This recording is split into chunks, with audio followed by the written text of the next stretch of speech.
കാലത്തിന്റെ പ്രയാണത്തിൽ മനുഷ്യന്റെ മനോഭാവങ്ങളിൽ വലിയ മാറ്റങ്ങൾ വന്നിട്ടുണ്ട്. എന്നിട്ടും ചില കാര്യങ്ങൾ ഇപ്പോഴും നിഗൂഢമായി തന്നെ തുടരുന്നു. അത്തരത്തിലുള്ള ഒരു വിഷയമാണ് ദുർമന്ത്രവാദം. കേരളത്തിൽ ഇന്നും അഭ്യസ്ത വിദ്യരായവർ പോലും ഇത്തരം ആഭിചാര വൃത്തികളിൽ ഏർപ്പെടുന്നു എന്നതും അതിശയകരം തന്നെ. എന്താണ് മന്ത്രവാദം? ദുർമന്ത്രവാദം, വാമമാർഗ പൂജ, അധർമ്മ പൂജ, പ്രേതോപാസന, ചാത്തൻ സേവ, കൂടോത്രം എന്നിങ്ങനെ ഇതിന്റെ പേരുകൾ നീളുന്നു. ദുർമന്ത്രവാദത്തിനു പിറകിലെ ദുരൂഹതകൾ അകറ്റുവാനും അവയോട് സമീപിക്കേണ്ട പ്രതികരണ രീതികൾ മനസ്സിലാക്കുവാനുമാണ് ഇന്നത്തെ ചർച്ചയിലൂടെ ഞങ്ങൾ ശ്രമിക്കുന്നത്. മന്ത്രവാദം എന്ന ആചാരത്തിലെ നന്മ തിന്മകളെ ആരായുകയാണ് ഇന്നത്തെ ചർച്ചാ വിഷയം. നമസ്കാരം ബഹൻജി. ഓം ശാന്തി. ജീവിതത്തിൽ നന്മ, തിന്മ, ഉയർച്ച, താഴ്ച, ലാഭം, ക്ലേശം ഇതെല്ലാം സാധാരണയായിട്ട് കണ്ടുവരുന്ന ഒന്നാണ്. അത് സാധാരണഗതിയിൽ സംഭവിക്കുമ്പോൾ എല്ലാവരും സാധാരണമായിട്ട് അതിനെ എടുക്കുകയും ചെയ്യും. പക്ഷേ ഇവയെല്ലാം മന്ത്രവാദത്തിലൂടെ ഒരാൾക്ക് ഉണ്ടാക്കാൻ കഴിയുമോ? മന്ത്രവാദം ആദ്യം നമ്മൾ മനസ്സിലാക്കേണ്ടത്, ശരിക്കും നമ്മൾ സാധാരണ മന്ത്രം ജപിക്കുന്നത് എന്തിനാണ്? മനസ്സിന് സുഖം കിട്ടാൻ വേണ്ടിയിട്ടാണ്. ഓരോ മന്ത്രങ്ങളിൽ തന്നെ ഉള്ളത് എന്താ? ഭഗവാന്റെ മഹിമകളാണ്. അപ്പോൾ അത് നമ്മുടെ മനസ്സിനെയാണ് സ്വാധീനിക്കണം. അപ്പോൾ സങ്കല്പ ശക്തിയുടെ പ്രയോഗമാണ് അവിടെ. മനസ്സിൻ്റെ മേലെ സങ്കല്പശക്തി പ്രയോഗിക്കുകയാണ്. അപ്പോൾ രണ്ട് തരത്തിൽ നമുക്ക് സങ്കല്പങ്ങൾ രചിക്കാം. ഇപ്പോൾ നോക്കൂ, നമ്മൾ നല്ല വിചാരങ്ങൾ കൊണ്ടുവരുമ്പോൾ നമ്മുടെ മനസ്സിന് പോസിറ്റീവ് എനർജി ഉണ്ടാവും. മോശമായ ചിന്തകളിലൂടെ നമ്മൾ കടന്നു പോകുമ്പോൾ നമ്മുടെ മനസ്സ് മൂഡ് ഓഫ് ആകണം നമുക്കാണ്. എന്തെങ്കിലും ദുഃഖം, സങ്കടം, ആ സമയത്ത് നമ്മുടെ മൂഡ് ഓഫായിരിക്കണക്കാണ്. ഇതേപോലെ പോസിറ്റീവ് സങ്കല്പങ്ങളുടെ പ്രഭാവം നമ്മുടെ മേലെ ഉണ്ടാകുമ്പോൾ അത് പോസിറ്റീവ് എനർജി തരും. നെഗറ്റീവ് സങ്കല്പങ്ങളുടെ പ്രഭാവം ഉണ്ടാകുമ്പോൾ അത് നമ്മുടെ മനസ്സിന് നെഗറ്റീവ് എഫക്റ്റ് നൽകാം. അപ്പോൾ സങ്കല്പശക്തിയുടെ സദുപയോഗവും ദുരുപയോഗവുമാണ് യഥാർത്ഥത്തിൽ ഇവിടെ നമ്മൾ കാണുന്നത്. പക്ഷെ നമ്മൾ മനസ്സിലാക്കേണ്ടത്, സങ്കല്പത്തെയും നമ്മൾ എങ്ങനെ സദുപയോഗം ചെയ്യണം, അതുകൊണ്ട് എനിക്കെന്ത് ലാഭം, മറ്റുള്ളവർക്ക് എന്ത് ലാഭം. അതേസമയം അതേ സങ്കല്പശക്തി നമ്മൾ ദുരുപയോഗപ്പെടുത്തി കഴിഞ്ഞാൽ ആ ദുരുപയോഗം കൊണ്ട് നമുക്ക് എത്ര ദോഷം ഉണ്ടാകുന്നുണ്ട്, മറ്റുള്ളവർക്ക് എത്ര ദോഷം ഉണ്ടാകുന്നുണ്ട്, ഇത് നമ്മൾ ഓരോരുത്തരും ചിന്തിക്കേണ്ടിയിരിക്കുന്നു. അപ്പോഴാണ് നമുക്കിതിൻ്റെ വ്യത്യാസം മനസ്സിലാക്കുക. യഥാർത്ഥത്തിൽ സങ്കല്പശക്തിയെ സദുപയോഗം ചെയ്യാനുള്ളതല്ലേ. കാരണം ശ്രേഷ്ഠ വിചാരങ്ങൾ എനിക്കും മറ്റുള്ളവർക്കും സുഖം നൽകാം. ഞാൻ നെഗറ്റീവ് സങ്കല്പം വയ്ക്കുമ്പോൾ, ഇപ്പോൾ ഞാൻ ബ്രദറെ പ്രതി ഒരു നെഗറ്റീവ് സങ്കല്പം വെച്ചു, ബ്രദർക്ക് എന്തെങ്കിലും ദോഷം ഉണ്ടാകട്ടെ, അതിന് വേണ്ടിയിട്ട് ഞാൻ എന്തെങ്കിലും ഒരു സങ്കല്പം വെച്ച് ഒരു ക്രിയ ചെയ്തു. കാരണം സങ്കല്പം ഒരു ക്രിയയാണ്. ഇനി ആ സങ്കല്പത്തോടു കൂടി ഞാനൊരു ക്രിയ ചെയ്യാണ്. അപ്പോഴാണല്ലോ അതിന് നമ്മൾ ദുർമന്ത്രവാദം എന്ന് പറയുന്നത്. നെഗറ്റീവ് സങ്കല്പത്തോടെ വയ്ക്കുമ്പോൾ ദുർമന്ത്രവാദം എന്ന് പറയും. ശ്രേഷ്ഠ സങ്കല്പം, ഒരു നന്മയ്ക്ക് വേണ്ടി നമ്മൾ സങ്കല്പം വയ്ക്കുമ്പോൾ അതിനെ മന്ത്രവാദം എന്ന് മാത്രമേ പറയാറുള്ളൂ. നെഗറ്റീവ് ആറ്റിറ്റ്യൂഡ് കൂടി ചെയ്യുമ്പോൾ മാത്രമേ അതിനെ ദുർമന്ത്രവാദം എന്ന് പറയും. അപ്പം ഞാൻ ബ്രദർക്ക് വേണ്ടി ഒരു നെഗറ്റീവ് സങ്കല്പത്തോടു കൂടി ഒരു ക്രിയ ചെയ്യാണ്, അല്ലെങ്കിൽ സങ്കല്പം വയ്ക്കുകയാണ്. അപ്പോൾ എന്താ സംഭവിക്കണേ? നെഗറ്റിവിറ്റി ആദ്യം എന്നിൽ നിന്ന് വരണമല്ലോ. പറയാറില്ല, ഇപ്പോൾ എനിക്കൊരാളെ ചെളി വാരി എറിയണമെങ്കിൽ, എനിക്ക് ബ്രദറുടെ ദേഹത്ത് ചെളി തെറിപ്പിക്കണമെങ്കിൽ ചെളി ആദ്യം എവിടെ പറ്റുക? എൻ്റെ കയ്യിൽ വരണം, എൻ്റെ കയ്യിലാണ്. ഇതേപോലെ ഞാൻ ബ്രദർക്കെതിരെ ഒരു ദുർമന്ത്രവാദം പ്രയോഗിക്കുമ്പോൾ നമ്മൾ മനസ്സിലാക്കേണ്ട, എന്നിൽ നിന്നാണ് ആ നെഗറ്റീവ് കർമ്മം പോണേ. ആ നെഗറ്റീവ് പ്രവൃത്തി ചെയ്യുന്നതിന് എത്രയോ നാളുകൾക്ക് മുമ്പ് ഞാൻ അതിനെക്കുറിച്ച് ചിന്തിക്കാൻ തുടങ്ങും. അപ്പോൾ എൻ്റെ നെഗറ്റീവ് ചിന്ത, നെഗറ്റീവ് മനോഭാവം എത്ര ദിവസം എൻ്റെ മനസ്സിൽ വരുന്നു, അതിനുശേഷം ലാസ്റ്റാണ് ആ നെഗറ്റീവ് കർമ്മം നടക്കണം.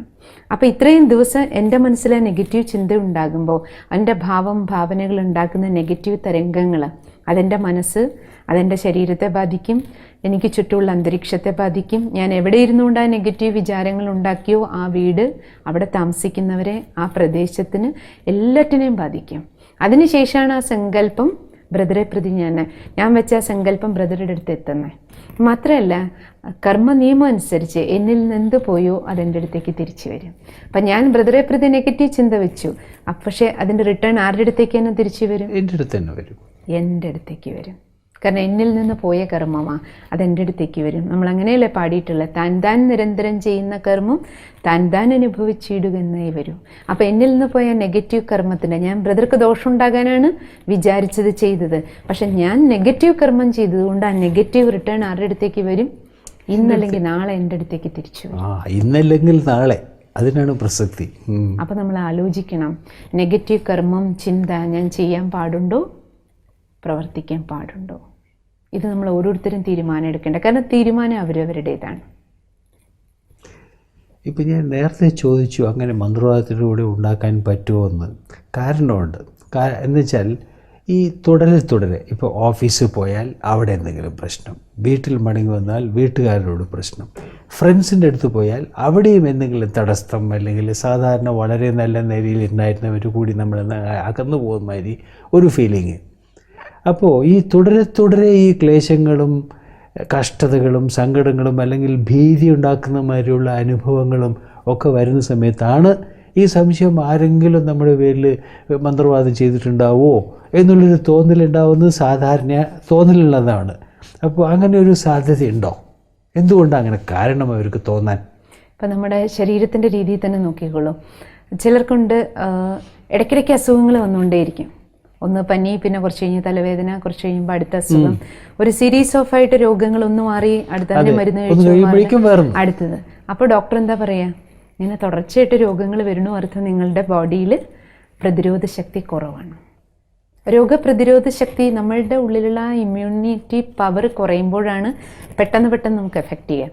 ഇപ്പോൾ ഒരേ ക്ലൈമറ്റിൽ നമ്മൾ ഇരിക്കുക, ചൂട് ഉള്ളൊരു കാലം, പക്ഷേ എല്ലാവർക്കും ആ ചൂട് കൊണ്ട് അസുഖം ബാധിക്കാറില്ല. അതേസമയം ചൂട് വരുമ്പോൾ തന്നെ ചിലർക്കൊണ്ട് പെട്ടെന്ന് അസുഖം. അതുപോലെ തണുപ്പ്, നമ്മളൊരു 100 പേര് ആ ക്ലൈമറ്റിലൂടെ കടന്നു പോകുമ്പോൾ 100 പേർക്ക് ഒരേപോലെ അസുഖം ബാധിക്കുന്നില്ല, പക്ഷെ ചിലരെ പെട്ടെന്ന് ബാധിക്കും. എന്താ കാരണം?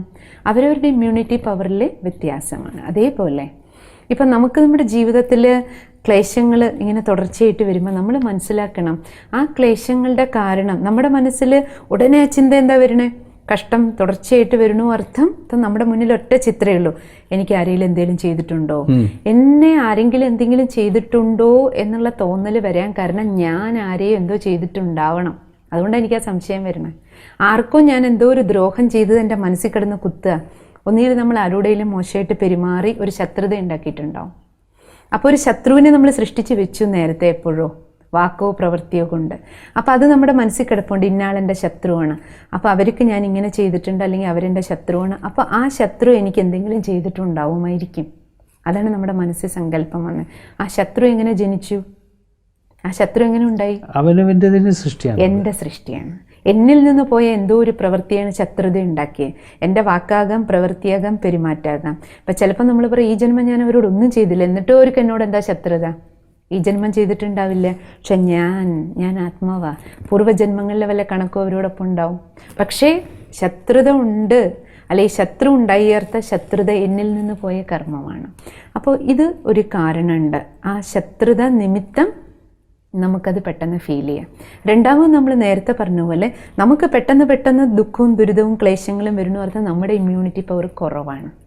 രോഗം പെട്ടെന്ന് വധിക്കുന്നത് പോലെ നമ്മുടെ മനസ്സിൻ്റെ സ്ഥിതി വീക്കാകുമ്പോൾ, വളരെ മനസ്സ് ദുർബലമാകുമ്പോൾ, ശക്തിഹീനമാകുമ്പോഴാണ് ചെറിയ കാര്യങ്ങൾ പോലും നമ്മുടെ മനസ്സിനെ പെട്ടെന്ന് അസ്വസ്ഥാക്കുക. ഒരു കാര്യം ഇവിടെ ഞാൻ ചോദിക്കാറുണ്ട്, നമ്മുടെ ഇമ്മ്യൂണിറ്റി പവർ കുറയുന്നുണ്ട്, അത് ഒരു വശം. വേറൊരു വശം, ഞാൻ പോകാൻ, അതായത് മഴയത്ത് പോകാൻ പാടില്ല, അല്ലെങ്കിൽ മഞ്ഞിൽ എനിക്ക് ചേരില്ല എന്ന് അറിഞ്ഞുകൊണ്ട് തന്നെ ഞാൻ പോയി മഞ്ഞത്ത് പോയി ചേർന്നു, അതുകൊണ്ടും വരാമല്ലോ. അതാണ് നമ്മൾ പറഞ്ഞ മഞ്ഞിൽ പോകാൻ പാടില്ല, വെയിലിൽ പോകാൻ പാടില്ല, മീൻസ് എന്നിൽ നിന്ന് തെറ്റുകൾ സംഭവിച്ചിട്ടുണ്ട്. ഇതൊരു കാരണമാണ്. ഒന്ന്, ഞാൻ കാരണം ഉണ്ടാക്കി വെച്ച ശത്രു. രണ്ടാമത്, നമ്മളിൽ നിന്ന് പോയിട്ടുള്ള തെറ്റായ കർമ്മം. ഇപ്പം കാരണം ജീവിതത്തിൽ ചില കഷ്ടം ഉണ്ടാകുമ്പോൾ നമുക്കുള്ളിൽ ആ കഷ്ടങ്ങൾ ആകുന്ന നിമിത്തങ്ങൾ വന്നിട്ട് നമ്മുടെ ഉള്ളിൽ ആ റിയലൈസേഷൻ ഉണ്ടാക്കുക, ഞാൻ എപ്പോഴും ഇങ്ങനെ ചെയ്തിട്ടുണ്ട്, അതിൻ്റെ ഫലമായിരിക്കും എനിക്കിപ്പോൾ ഇങ്ങനെ വരണത്. അപ്പോൾ എന്നിൽ നിന്ന് പോയിട്ടുണ്ട് തെറ്റുകൾ, എൻ്റെ കയ്യിൽ നിന്ന് അബദ്ധങ്ങൾ പറ്റിയിട്ടുണ്ട്, നമുക്ക് തന്നെ ഉള്ളിൻ്റെ ഉള്ളിൽ ഫീലിംഗ് ഉണ്ടാകുന്നുണ്ട്. ഞാൻ ചെയ്ത അബദ്ധങ്ങൾ ആർക്കാണോ പോയത്, ആരെ നിമിത്തമാക്കി, അല്ലെങ്കിൽ ആർക്കാണോ അതിൻ്റെ തിക്തഫലങ്ങൾ അനുഭവിക്കേണ്ടി വന്നത്, കുറ്റബോധം അല്ലെങ്കിൽ ഒരു അപഹർഷതാബോധം, ആ കുറ്റബോധം നമ്മുടെ ഉള്ളിൽ ഉണ്ടാക്കുന്ന പശ്ചാത്താപം, ആ പശ്ചാത്താപ ഫീലിംഗ് ആണ് നമുക്കവിടെ. അപ്പോൾ ഞാൻ അവർക്ക് അങ്ങനെ ചെയ്തു, അതുകൊണ്ടായിരിക്കും എനിക്കിപ്പോൾ ഇങ്ങനെ, അപ്പോൾ അവരെന്നെ ചെയ്യുന്നുണ്ടാവും. അപ്പം അതിൻ്റെയും കാരണക്കാരനാരാണ്? എന്നിൽ നിന്ന് പോയ കർമ്മമാണ്. അപ്പൊ തിരുത്തൽ നമ്മൾ എവിടെയാ കൊണ്ടുവരേണ്ടത്? നമ്മളില്ല. പക്ഷെ നമ്മളിലല്ല തിരുത്തൽ കൊണ്ടുവരാൻ ശ്രമിക്കണേ, പിന്നെ അവരെനിക്ക് ചെയ്തു, അപ്പൊ ഞാൻ വീണ്ടും എന്ത് ചെയ്യും? അവരെനിക്ക് ചെയ്തത് ഇല്ലാതാക്കാൻ വേണ്ടി അടുത്ത അവര് ചെയ്തോ ചെയ്തില്ലെങ്കിലോ നമ്മൾ അവര് ചെയ്തിട്ടുണ്ടാവോ സംശയിച്ചുകൊണ്ട് തന്നെ പിന്നെ അവർക്കെതിരെ നമ്മൾ പ്രവർത്തിക്കും. പിന്നെ അവരുടെ മേലുള്ള ദൃഷ്ടി ആ സംശയ ദൃഷ്ടിയോടുകൂടി ആയിരിക്കും. അതെ. പക്ഷെ മാറ്റം എവിടെയാണ് കൊണ്ടുവരേണ്ടേ? എൻ്റെ കർമ്മ പദ്ധതിയിലാണ്. എൻ്റെ പ്രതിരോധ ശക്തി വർദ്ധിപ്പിക്കണം, എൻ്റെ ശക്തി കൂട്ടുകയാണ് ഞാൻ വേണ്ടത്, എൻ്റെ മനക്കരുത്ത് വർദ്ധിപ്പിക്കണം, എൻ്റെ ഉള്ളിൽ പോസിറ്റീവ് എനർജി കൂടണം. അതാണ് നമ്മൾ ഡോക്ടറും അങ്ങനെയല്ലേ പറയണം, നിങ്ങളുടെ ഇമ്മ്യൂണിറ്റി പവർ വർദ്ധിക്കണമെങ്കിൽ നിങ്ങൾ നല്ല ഭക്ഷണം കഴിക്കുക, ബ്ലഡിൻ്റെ നിലവാരം ഉയർത്തും അല്ലേ. അപ്പം അതേപോലെ നമ്മുടെ ചിന്തകളിൽ, വാക്കുകളിൽ, പ്രവൃത്തിയിൽ, പെരുമാറ്റത്തിൽ ഒരു പരിവർത്തനം കൊണ്ടുവരാൻ ഞാൻ ശ്രമിക്കണം. അതാണ് ഏറ്റവും പ്രധാനം. എന്നിൽ നിന്ന് ആരംഭിക്കണം ആ പരിവർത്തന പ്രക്രിയ. പക്ഷേ ഈ ഭാഗം നമ്മുടെ ഇപ്പോഴും അടഞ്ഞു കിടക്കുക. പക്ഷെ എന്നിൽ എന്തിൻ്റെ കുറവാണെന്നും കൂടി അറിയണം. അത് നമ്മളിലേക്ക് നോക്കിയാലല്ലേ അറിയുള്ളൂ. അതിനാ നമ്മുടെ മൂന്നാം കണ്ണ് തുറക്കണം എന്ന് പറയണം. പക്ഷെ നമ്മൾ ഈ 2 കണ്ണുകൊണ്ടേ കാണുള്ളൂ. അപ്പം നമുക്ക് പുറത്തെ ശത്രുവിനെ കാണാൻ പറ്റുള്ളൂ. പുറത്തെ ശത്രു സംഹാര പൂജയെ നമ്മൾ ചിന്തിക്കാറുള്ളൂ. എൻ്റെ ഉള്ളിൽ കിടക്കുന്ന ശത്രുവിനെ കാണാറില്ല. കാരണം അതിനെ കാണണമെങ്കിൽ ഈ മൂന്നാം കണ്ണ് തുറക്കണമല്ലോ. അതിന് ജ്ഞാനം വേണം. അതിനാണ് ആധ്യാത്മിക ജ്ഞാനം നമ്മളെ സഹായിക്കുന്നത്. പക്ഷേ ഈ മൂന്നാം കണ്ണ് അടഞ്ഞു കിടക്കുകയാണ്, തിമിരം ബാധിച്ചതുപോലെയാണ്. ആ മൂന്നാം കണ്ണ് അടഞ്ഞു കിടക്കുന്നിടത്തോളം നമ്മൾ നമ്മളിലേക്ക് തിരിഞ്ഞു നോക്കുന്നില്ല. അവിടെയാണ് നമുക്ക് അപാകതകൾ സംഭവിച്ചുകൊണ്ടിരിക്കുന്നത്. അതുകൊണ്ട് നമ്മൾ ശത്രുത അല്ലെങ്കിൽ ശത്രുവിനെ ഉണ്ടാക്കാതിരിക്കാനുള്ള പ്രയത്നമാണ് ഏറ്റവും പ്രധാനം. ബാൻജി, ഞാൻ താമസിക്കുന്ന ആ സ്ട്രീറ്റിൽ ഓപ്പോസിറ്റായിട്ട് 2 കടയുണ്ട്. ഒരു കടയിലൊരു സാമാന്യം ഭേദപ്പെട്ടൊരു വലിയ മോശമില്ലാത്ത ബിസിനസ് നടക്കണം, പക്ഷേ ഒരാൾ ഒന്നുകൂടി നന്നായി ഇതാവുന്നുണ്ട്. ഇയാളുടെ കടയിൽ വരുന്ന കസ്റ്റമേഴ്സിനെല്ലാം തൻ്റെ അടുത്ത് അട്രാക്ട് ചെയ്യാൻ വേണ്ടി അയാൾ ഒരു ദുർമന്ത്രവാദം ചെയ്ത് എന്നുള്ളൊരിത്. അതുകൊണ്ട് മറ്റേ ഇയാൾക്ക് ഒരു എഫക്റ്റ് ഉണ്ടായി. TV ആയി, ഫ്രിഡ്ജായി, കാറായി. പക്ഷേ ഇവർ അതേ നിലയിൽ തന്നെ ഇരിക്കുന്നുണ്ട്. അപ്പോൾ അവർക്ക് മാത്രം എന്തുകൊണ്ട് ഇങ്ങനെ എന്ന് പറഞ്ഞ് ഒരു മന്ത്രവാദ പ്രയോഗം അങ്ങോട്ട് നടത്തി, അവർക്കൊന്ന് ക്ഷയിക്കട്ടെ എന്ന് പറഞ്ഞിട്ടുള്ള മാതിരി. അപ്പോൾ ഈ വക അങ്ങോട്ടും ഇങ്ങോട്ടുമുള്ള ഈ ദുർമന്ത്രവാദ പ്രയോഗം പിന്നീടത് അറിയാനിടയായാൽ, ഇയാൾക്ക് ആദ്യം അറിയില്ല, പിന്നീട് എങ്ങനെയെങ്കിലും അറിയാനിടയാൽ, അപ്പം ഞാനതിനെ എനിക്കൊരു ക്ഷുദ്രപ്രയോഗമാണ് നടത്തിയതെന്ന് വെച്ചാൽ അതിനെ ഞാൻ നേരിടണം, അതിന് ഒരു എതിർപ്രയോഗം നടത്തണം. അതല്ലെങ്കിലോ അവർ ചെയ്തതിനെ എനിക്ക് പറ്റാതിരിക്കാൻ വേണ്ടി ഞാൻ തട സൃഷ്ടിക്കണം, അല്ലേ? അങ്ങനെയല്ലേ ചെയ്യേണ്ടത്? അഗ്നി അണയ്ക്കാൻ എന്താ ചെയ്യുക? വെള്ളം. അഗ്നി കൊണ്ട് അണയ്ക്കാൻ പറ്റില്ലല്ലോ. ഇല്ല. അഗ്നി പറയാറുണ്ടല്ലോ, എരുതിയിൽ എണ്ണ ഒഴിക്കരുതെന്നാണ് പറയാം, അത് ആളിക്കത്തും. എന്നിട്ട് അഗ്നിയെ തണുപ്പിക്കാൻ ജലം കൊണ്ടേ കഴിയുകയുള്ളൂ. അപ്പം അതേപോലെ നമ്മൾ മനസ്സിലാക്കേണ്ട, ഇപ്പോൾ ഒരാൾ ഈ പറഞ്ഞതുപോലെ എൻ്റെ കട, അയാൾക്ക് കസ്റ്റമറെ കിട്ടണം, മറ്റേയാളുടെ കസ്റ്റമറെ കുറയണം. അപ്പോൾ അതിന് വേണ്ടിയിട്ട് അയാൾ ക്ഷുദ്രപ്രയോഗം ചെയ്തു, തെറ്റായ ഒരു കർമ്മം ചെയ്തു. ആ ബ്ലാക്ക് മാജിക്കിനെ ഇല്ലാണ്ടാക്കാൻ നമുക്ക് വൈറ്റ് മാജിക്കേ കാണിക്കണ്ടോ? നമുക്ക് ബ്ലാക്കിലേക്ക് പോകേണ്ട ആവശ്യമില്ല. ഞാൻ എന്തിന് അയാൾ ഓൾറെഡി കറുത്തിരിക്കുകയാണ്. കറുപ്പായതുകൊണ്ടാണ് അയാൾ കറുപ്പ് കർമ്മം ചെയ്യണം. അയാളുടെ മനസ്സ് കറുത്തതായതുകൊണ്ട് അയാളുടെ ജീവിതത്തിൽ ആ കറുപ്പ് സ്വഭാവം ഉള്ളതുകൊണ്ട് ആ കറുത്ത പ്രവൃത്തി ചെയ്യാൻ തോന്നിയത്. ദുർമന്ത്രവാദം എന്നല്ലേ പറയണം. അതെ. അപ്പം അയാളുടെ ഉള്ളിൽ ദുരുണ്ട്, ദുർഗുണം, ദുസ്വഭാവം, ദുർവികാരം. അതാണ് അയാളെ കൊണ്ട് ആ പ്രവൃത്തി ചെയ്യിച്ചേ. അസൂയ വേറൊന്നുമല്ല അതിൻ്റെ പേര്. അസൂയ എന്താണ്? ദുർഗുണാണല്ലോ, സദ്ഗുണമല്ലല്ലോ. അപ്പോൾ തീർച്ചയായിട്ടും ആ ദുർഗുണം, അസൂയ എന്ന് പറയുന്ന ദുർഗുണം കൊണ്ട് അയാൾ അത് ചെയ്തു. അപ്പോൾ ആ അഗ്നി അണയ്ക്കാൻ എനിക്ക് വൈറ്റ് മാജിക്ക് കാണിക്കാമല്ലോ. ഞാൻ കാണിക്കേണ്ട വൈറ്റ് മാജിക്ക് എന്താണ്? എൻ്റെ കൈ ശുദ്ധമായിരിക്കണം. എൻ്റെ കയ്യിൽ നിന്നൊരു തെറ്റായ കർമ്മം പോണില്ലെങ്കിൽ എനിക്ക് ആരെയും ഭയപ്പെടേണ്ട ആവശ്യമില്ല. ലോകത്തിൽ ഒരാളെയും പേടിക്കേണ്ട. നമുക്ക് ഭയപ്പെടേണ്ടാകണേ എന്നിൽ നിന്ന് എന്തെങ്കിലും തെറ്റ് സംഭവിക്കുമ്പോഴാണ്. ഇന്നല്ലെങ്കിൽ ഇന്നലകളിൽ സംഭവിച്ചു പോയ തെറ്റുകൾ, അതാ നമുക്ക് ഭയം തരണം. അപ്പം ഞാൻ എതിർപ്രയോഗം നമ്മൾ ചെയ്യേണ്ടത് വൈറ്റ് മാജിക് നമ്മൾ കാണിക്കണം. അർത്ഥം എനിക്ക് പോസിറ്റീവ് പ്രൊട്ടക്ഷൻ കൂടണം, പോസിറ്റീവ് എനർജിയുടെ പ്രൊട്ടക്ഷൻ കൂട്ടണം. അത് നമ്മൾ പറയില്ലേ, ഈശ്വരാധീനം ഉണ്ടെങ്കിൽ നമുക്കൊന്നും സംഭവിക്കില്ല. ചിലപ്പോൾ ജാതകം നോക്കിയിട്ട് ജ്യോത്സ്യന്മാർ പറയില്ലേ, നിങ്ങൾക്ക് നിന്നെ കഷ്ടം വരാനിരുന്നേ, പക്ഷേ ഈശ്വരാധീനം ഉണ്ട്, അതുകൊണ്ട് നിങ്ങൾക്കൊന്നും സംഭവിച്ചില്ല. അതിൻ്റെ അർത്ഥം എന്താ? ഈശ്വരാധീനം, ഈശ്വരൻ്റെ ആ പ്രൊട്ടക്ഷൻ നമുക്ക് ചുറ്റുമുണ്ടെങ്കിൽ, പോസിറ്റീവ് എനർജിയുടെ വലയം നമുക്ക് ചുറ്റുമുണ്ടെങ്കിൽ നമുക്ക് ശത്രുവിനെ പേടിക്കേണ്ട ആവശ്യമില്ല. സാധാരണ ശത്രുക്കളിൽ നിന്ന് രക്ഷപ്പിക്കാൻ വേണ്ടി എന്താ ചെയ്യുക? പണ്ട് കോട്ട കെട്ടിയിരുന്നു അല്ലേ? അപ്പം അതേപോലെ നമുക്ക് ചുറ്റും ആ കോട്ട വേണം. ഏത് കോട്ട? പോസിറ്റീവ് എനർജിയുടെ കോട്ട. പോസിറ്റീവ് എനർജിയുടെ കോട്ട എങ്ങനെയാണ് ഉണ്ടാവുക? നമ്മുടെ ശ്രേഷ്ഠ കർമ്മങ്ങൾ നമുക്ക് ചുറ്റും കോട്ടയുണ്ടാക്കും പോസിറ്റീവ് എനർജി. ആ തടം മതി, അല്ലാതെ നമ്മൾ വേറെ തടം എന്ന് വെച്ചാൽ, തടം എങ്ങനെയാണ് ഉണ്ടാകുന്നത് വെച്ചാൽ, ഞാൻ നല്ല കർമ്മങ്ങൾ, എൻ്റെ ചിന്തയും വാക്കും പ്രവൃത്തിയും നല്ലതായി പോകുമ്പോൾ എൻ്റെ വീട്ടിൽ നിന്നുള്ള എൻ്റെ കർമ്മത്തിൻ്റെ ഫലം ആർക്കൊക്കെ കിട്ടുന്നു? എൻ്റെ വീട്ടിലുള്ള എല്ലാവരുടെയും റിട്ടേൺ ആശീർവാദം എനിക്ക് കിട്ടും. ഞാനൊരു സ്ഥലത്ത് ജോലി ചെയ്യണു, അവിടെ ഞാൻ സത്യസന്ധമായിട്ട് ആത്മാർത്ഥമായിട്ട് വർക്ക് ചെയ്യുന്നെങ്കിൽ, എല്ലാവരോടൊപ്പം ഇടപഴകുന്നെങ്കിൽ നല്ല രീതിയിൽ, അവരുടെ എല്ലാവരുടെയും ആശീർവാദം. അങ്ങനെ ഞാൻ രാവിലെ മുതൽ വൈകുന്നവരെ ചെയ്യുന്ന എൻ്റെ ദിനചര്യ തന്നെ കറക്റ്റാണെങ്കിൽ, ആത്മാർത്ഥതയും സത്യസന്ധതയും എൻ്റെ പ്രവൃത്തിയിലുണ്ടെങ്കിൽ, എൻ്റെ ഓരോ കർമ്മങ്ങളും എനിക്ക് ചുറ്റും ആശീർവാദത്തിൻ്റെ ഒരു വലയുണ്ടാക്കുന്നുണ്ട്. അത് ഏറ്റവും വലിയ കോട്ടയാണ്. ഏറ്റവും വലിയ കോട്ടയാണ് ആശീർവാദത്തിൻ്റെ കോട്ട. എൻ്റെ ശ്രേഷ്ഠ കർമ്മത്തിൻ്റെ കോട്ട, എനിക്ക് അത് ഉണ്ടാക്കിയ പുണ്യത്തിൻ്റെ കോട്ട, ഞാൻ ചെയ്യുന്ന പ്രവൃത്തി, ഞാൻ ഇടപഴകൽ എൻ്റെ നല്ലതായത് കാരണം എല്ലാവരും നിന്ന് എനിക്ക് കിട്ടണ പോസിറ്റീവ് എനർജി, ആശീർവാദത്തിൻ്റെ കോട്ട, അതും എനിക്ക് ചുറ്റും അടുത്ത സംരക്ഷണ കവചമാണ്. ഇനി മൂന്നാമത്തെ എൻ്റെ സംരക്ഷണ കവചം, അൾട്ടിമേറ്റ് ഏറ്റവും വലിയ മജീഷ്യനാരാണ്?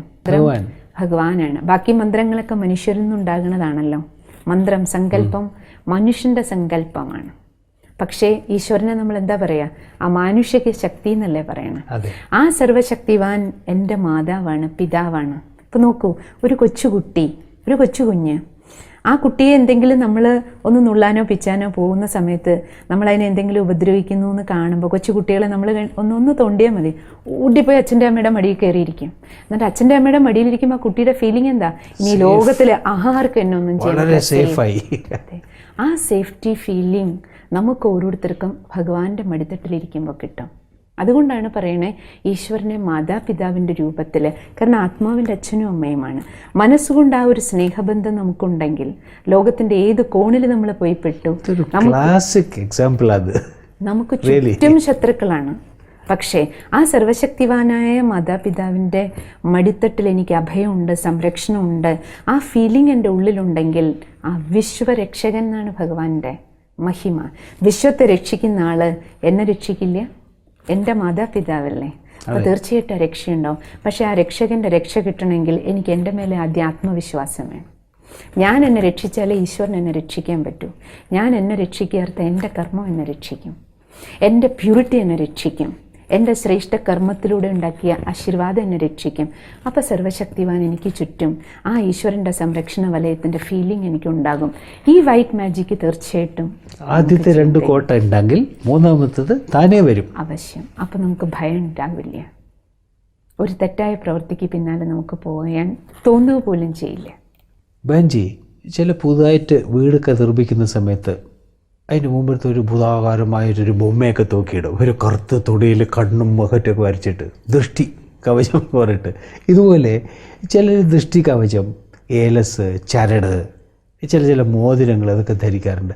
വാസ്തവത്തിൽ ഇങ്ങനെയൊക്കെയുള്ളതൊക്കെ ധരിച്ചതുകൊണ്ട് അവർക്ക് ഇതിൽ നിന്ന് വല്ല മോചനം കിട്ടുമോ? നോക്കൂ, നമുക്ക് ഇപ്പോൾ ഒരു പനി വന്നു, നമ്മളൊരു പാരസെറ്റമോൾ ടാബ്ലറ്റ് വാങ്ങി മെഡിക്കൽ സ്റ്റോറിൽ പോയി കഴിച്ചു, ചിലപ്പോൾ ആ പനി അങ്ങ് മാറും. പക്ഷേ ചിലരുണ്ട്, ഒരു ഡോക്ടറെ അടുത്ത് പോയി ആ ഡോക്ടറെ മരുന്ന് എഴുതി കൊടുത്തിട്ട് വാങ്ങിക്കഴിഞ്ഞ ഒരു സമാധാനമാണ്, ഞാൻ ഡോക്ടറെ കണ്ടല്ലോ, മരുന്ന് കഴിച്ചല്ലോ, മാറും. അതേപോലെ നമ്മൾ മനസ്സിലാക്കേണ്ടത്, ആ ചരട് അല്ലെങ്കിൽ ഏലസ് കിട്ടുന്ന സമയത്ത് ആരാണോ സങ്കല്പം വെച്ച് നമുക്ക് ആ ചരട് ഏലസ് കെട്ടിത്തരണം, അപ്പം നമ്മുടെ മനസ്സിൽ ആ വിശ്വാസം, ഇന്ന ആളുടെ അടുത്ത് പോയി ഞാൻ ചരട് കിട്ടി. അപ്പോൾ ആ ആളുടെ ശുഭസങ്കല്പത്തോടു കൂടി ആ ചരട് നമുക്ക് കിട്ടുമ്പോൾ, ആ ചരട് നമ്മുടെ കയ്യിൽ കാണുമ്പോഴെല്ലാം നമ്മുടെ മനസ്സിൽ ആ ഒരു ഫീലിംഗ്, നമ്മുടെ മനസ്സിനുണ്ടാകുന്ന തൃപ്തി, ഈ ചരട് എൻ്റെ കയ്യിലുള്ളിടത്തോളം കാലം എനിക്കൊരു ദോഷവും വരില്ല. അപ്പോൾ അതൊരു സൈക്കോളജിക്കൽ ഫീലിംഗ്, തീർച്ചയായിട്ടും നമ്മുടെ മനസ്സിനുണ്ടാകുന്ന ഫീലിംഗ് ആണ്. മനസ്സിൽ ആ സങ്കല്പം, ഇനി നോക്കൂ, ആ ചരടും കെട്ടിക്കൊണ്ട് നമുക്കിനി ഒരു ശ്മശാനത്തിൻ്റെ മുന്നിൽ കൂടെ നമ്മൾ നടന്നു പോയാലും നമുക്ക് ഭയം ഉണ്ടാവില്ല.